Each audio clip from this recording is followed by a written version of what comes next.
My name's Courtney Morris, and I am going to take you through, well, I guess it's Wednesday, so half of my week, not a full week, of just what I'm up to. I like watching these kind of videos, so maybe you will too. Hope you join me. I'm going to finish my breakfast and then we can get started. Okay, so to start today, we have most of a container of strawberries from Costco, which are really turning bad quickly. They're still good enough to use though, they're just getting dehydrated. Nobody's moldy yet though.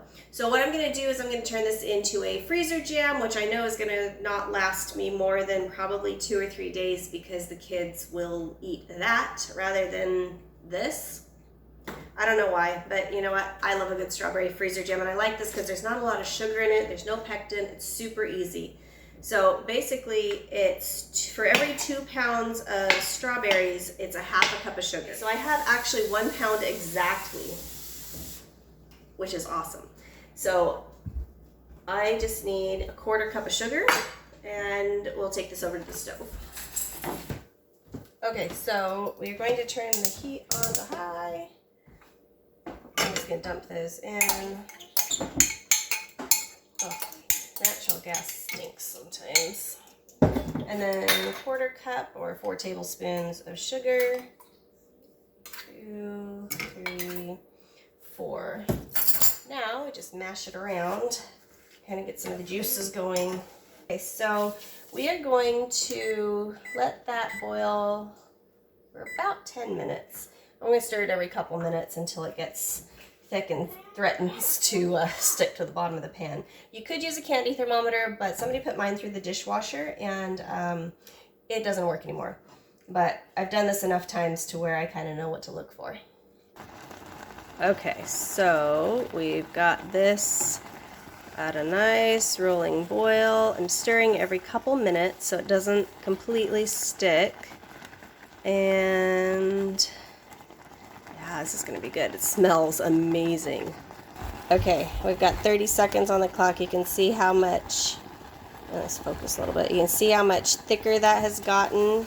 See how it kind of boils off of the pot like that? We are almost ready to pour that in our jar.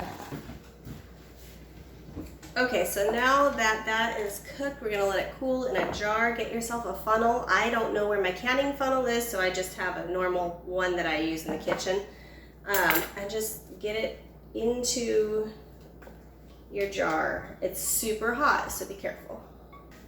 1 pound of strawberries will make about a 3/4 of a pint jar full.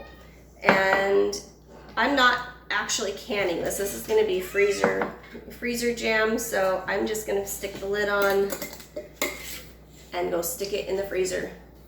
And by tomorrow morning, we will have strawberry freezer jam for our English muffins. Kids are asking for homemade pizza this week, so I need to prep that pizza dough because the dough that I use takes about 24 to 36 hours for fermentation, which makes a really, what is it called? Like just a lot of air bubbles, and so it makes those really nice chewy crusts that have amazing flavor. So I'm going to do that right now.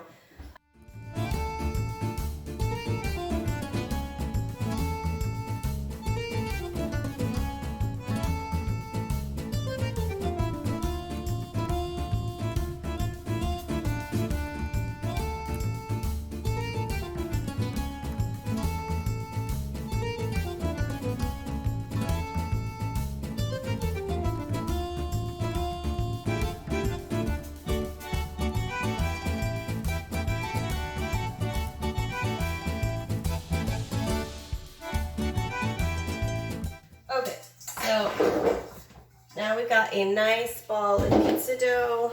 It's nice and soft. You poke at it and it starts to pop back. You know you've kneaded it long enough. So now what we're going to do is we're going to put it in the biggest bowl you have possible. I don't particularly like using spray oil, but it's the only one they had. I like using the avocado oil better, but they didn't have it, so in a pinch, fine. Okay, and so then we're just gonna let that sit till tomorrow night. And normally I would stick this upstairs because that's where it gets the hottest, but now that it's summertime and we have an air conditioning, downstairs is the hottest. Next on the list is to process corn for the winter. So one thing I love is in the middle of the winter and it's cold outside, sometimes I really enjoy summer food, but you can't get corn on the cob. That's not a lot of money, and just, I know you can get those pre-packaged ones with like 3 in them, but we're a family of 5 who eat a lot, so it's not working. So I found a great deal on ears of corn, and I've been doing this over the past couple weeks as they've been coming into season. And what we're going to do is I'm going to clean everything off, and I'm going to put them in my Instapot for about 2 minutes in the Instapot, let them cool off, and then they'll be ready to freeze.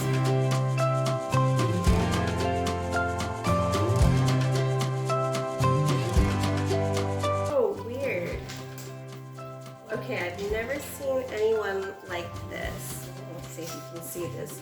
Like, this didn't even form. Look at that. I'm definitely gonna give this to the chickens.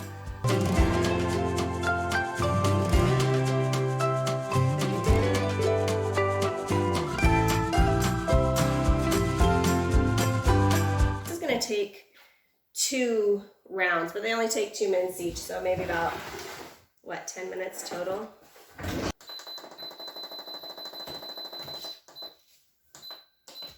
Okay, and put it to pressure and we'll let that cook, and I'm gonna clean up.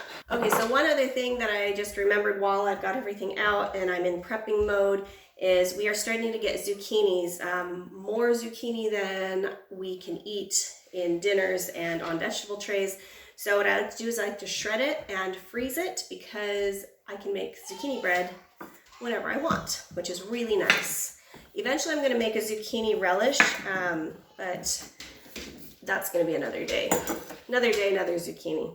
So I'll take a paper towel. I only have napkins right now, not a paper towels, and I'll just blot a little bit of the excess moisture off of this so you don't get as many ice crystals when you pull them out of the freezer. Zucchini is very watery. I know it might seem silly, but always label your freezer bags. Even if you can tell what it is, you'll need to know how old it is. Seriously, it helps. Okay, so I figured the easiest thing to do is probably just put away the big stuff because I know it just shoves in the bottom. Eventually, I'm gonna get bins that go down here. My problem is that every bin I found sticks out a couple inches, and I need about 6 of them, and they're kind of expensive. So we're just gonna be doing this for now, and maybe if this channel takes off, that'll be the first purchase I do.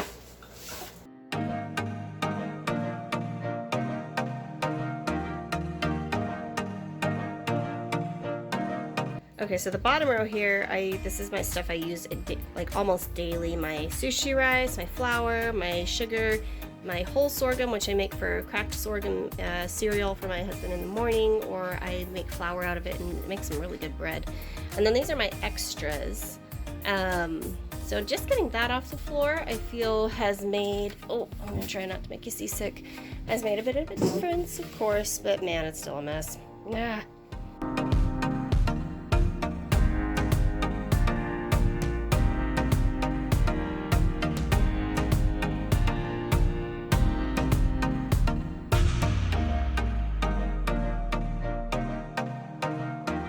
Okay, so it's time to start the pizzas, and sorry about my hair and the lighting. I don't know what's going on with both of them, but I can't be bothered to fix it because I don't really care right now.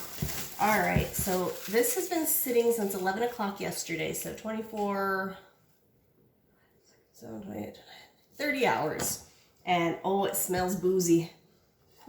That part, the alcohol from the fermentation, I don't know if you can see all those little air holes.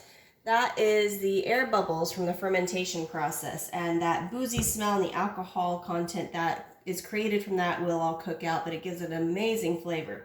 And I know you're not supposed to use a rolling pin on pizza dough, but you know what? I am not Italian, I am Irish, and I don't care.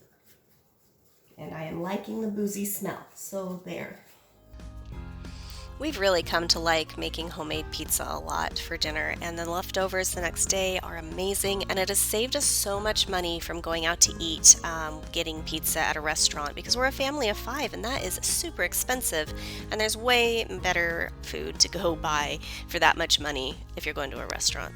If you've made it this far in the video, I really appreciate it. I'm getting my feet wet on YouTube, learning editing programs, and I'm actually having a lot of fun doing this. So I'd love to build a community here. Please like and subscribe, and hopefully you enjoy what I am putting out here. Check that action out. That garlic butter bubbling. Ooh, I'm so excited. Done. Very misshapen, but you know what? They're gonna taste good, and we're gonna eat. Okay, so this is my next project. So I was washing our couch cushion covers, and the dog so kindly tore this interior up. And you see it's got a casing on it and fluff, so I have to figure out what shape this was and see if I can do something. So this top part is intact, and this bottom cushion isn't, but it was about the same size. So I ended up making a sleeve that I stuffed with the rest of the fluff that came out of it, basted it together with the top portion of the cushion, and shoved it back in the cushion cover, and I totally forgot to video that part because I was just so into it. I also forgot to end the video, so if you made it this far, thank you so much, and I'll see you next time.